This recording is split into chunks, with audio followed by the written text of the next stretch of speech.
Hi everyone, welcome back to my channel. Today I thought we would have a bit of a deep chat, to be honest, and it's all surrounding trigger foods. I mentioned trigger foods very briefly in my portion control video. If you haven't seen that, I will link it above so you can go and check it out.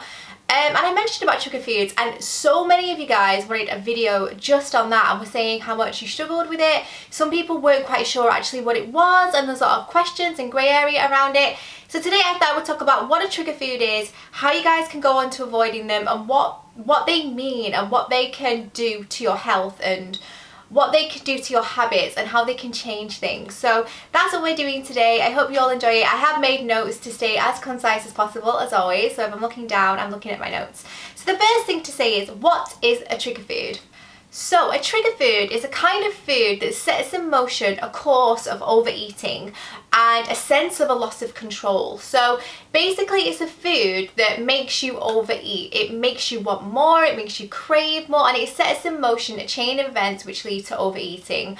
These trigger foods are different for everybody. They can be quite generic because they tend to have a lot of things in common, but generally what they tend to do for us and they tend to mean is an onset of overeating and a loss of control when it comes to your food intake. So what are common trigger foods? What can you expect to hear when you think about trigger foods?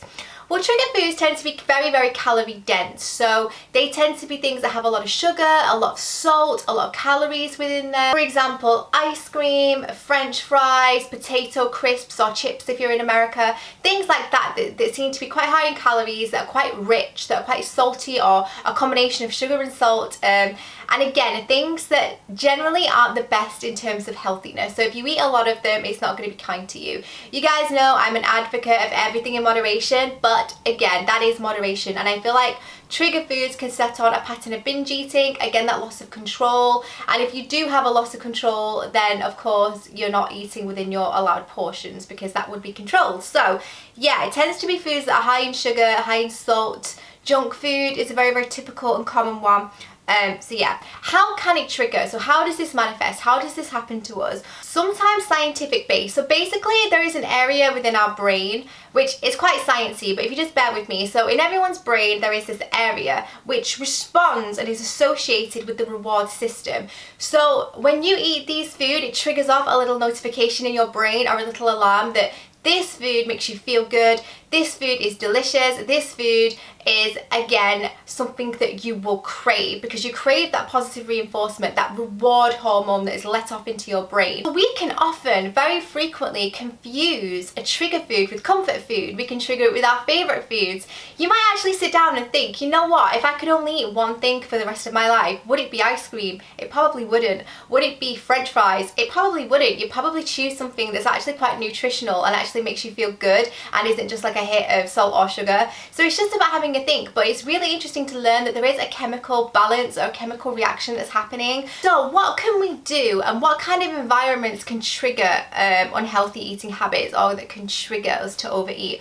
Cinemas. So I feel like when you go to the cinema, it's kind of common practice that you'll go in there, you'll pick up a big soda, you'll pick up a popcorn, you might get a share bag of chips or crisps or Maltesers or whatever. And have a think, if you were sat at home watching a movie, would you have a big bag of popcorn on your lap? You probably wouldn't. So these types of situations, they enable you, they give you the opportunity to pick up these trigger foods that, again, if you pick up a bag of popcorn, are you going to leave half a bag? Likelihood you won't. You think, I bought it, I paid a lot of money for it, I'm going to eat it. Whereas if you were at home, would you have this massive bag of popcorn and eat it all? You probably wouldn't. You probably have a really small or healthy portion of it, you'd eat it and you'd be absolutely fine with that. But these types of environments and situations make you think that this overeating is just expected of you, it's what you've done all of these years, it's nothing different about it. But actually when you sit down and think about it, they are situations that set off these trigger foods and they set you off eating in this way. The next one could be a buffet. We've all been guilty of going to a buffet and I'm having two mindsets. The first mindset is, I'm going to fill up my plate so I don't have to go back again, and you fill up your plate really high. How many times have you done that at a wedding where you think, I'm not going back again, I'm going to fill up my plate, massive portion, so I don't have to get up, or you'll send your partner to do it for you, which is what I tended to do. But you might think, like, because it's a buffet, because there's so much food available to me visually, I'm going to have a bit of everything, and that's okay in moderation. But when you're choosing 3 chicken drumsticks, 2 slices of quiche, 3 muffins, 3 bits of pizza, would you have this type of portion? Would you cram your plate up so high if you were sat at your dinner table at home? It's really interesting having a think, and that's the same with all you can eat. When you go to a restaurant and they say it's all you can eat breakfast, you might have 5 sausages instead of 1 or 2. You might have 6 slices of bacon, 4 eggs, because it's all you can eat. We feel like it's a challenge, but there's no competitive element implied. Eat what you want, but don't eat for the sake of eating. And I feel like situations like all you can eat, like bottomless brunch, it provides you with that mindset of, I need to overeat because this is what I am being programmed in this situation to think. And it's about challenging your thinking, and it's super interesting. And when you think about it, your portions will be completely different if you were sat in the comfort of your own home or at a friend's house for dinner. Again, it's just super interesting. So what can we do? So we've talked about the trigger foods, likely to be things like junk food, burgers, pizza, which again, everything in moderation, you know from my what I eat in a day is, but these, again, tend to set off a chain of events of overeating. So what can we do to avoid these triggers? What can we do in future to have more healthy habits? Well, the first thing is to say, have balance. Don't write food off, don't food shame, don't body shame yourself, and don't get yourself into a negative pattern of thinking, because a negative pattern of thinking will make you want to comfort eat. It will make you want to reach for things that trigger emotional response in the brain. So for example, if you're feeling down, ice cream will set off endorphins, or chocolate. It will make you feel temporarily better. So try and have balance. Try and not rely on food as a crutch. Just enjoy your food and have it because you enjoy to eat it, not because you're filling that void, if that makes sense. Because again, that's a whole thing of binge eating and comfort eating. I've done a video on it. I will link it above in case you want to get to know those signs. But have balance. Avoid a loss of control if you can. If you think to yourself, I literally cannot have this full bag of potato chips on my lap or I'm going to eat the whole thing. Get yourself a little bowl, pour yourself out a portion, and then you are done, and set yourself a limit. I'm not saying you have to be mega strict. It's about relying on your self-control. I can literally have a full bag of chips sat next to me, and I know my limits. I don't overeat. I never ever, since being on WW, have overeaten ever. So I've changed my habits, but there was a time where I'd literally have to give the food to someone else and say, please can you move that, or I'm gonna keep eating it, because I didn't have that self-control. I had the awareness of it. I knew it was happening, but I didn't have control over it. I knew that I would continue to eat these foods in this really unhealthy way if they were physically in front of me. So have balance, don't food shame. If you need to portion yourself out portions to begin with, and then you can get to a point where, like me, you can have it around you and you're not tempted by it, then absolutely fine. But it's about knowing your personality and using it to your advantage and not have it work against you. And I know some people say, I'm not buying chocolate, I can't have it in the house because I know I'll overeat it. I understand, because you don't want to give yourself that temptation, but again, it's no way to live. So it's about finding that balance, less restriction, but again, having that moderation and that control.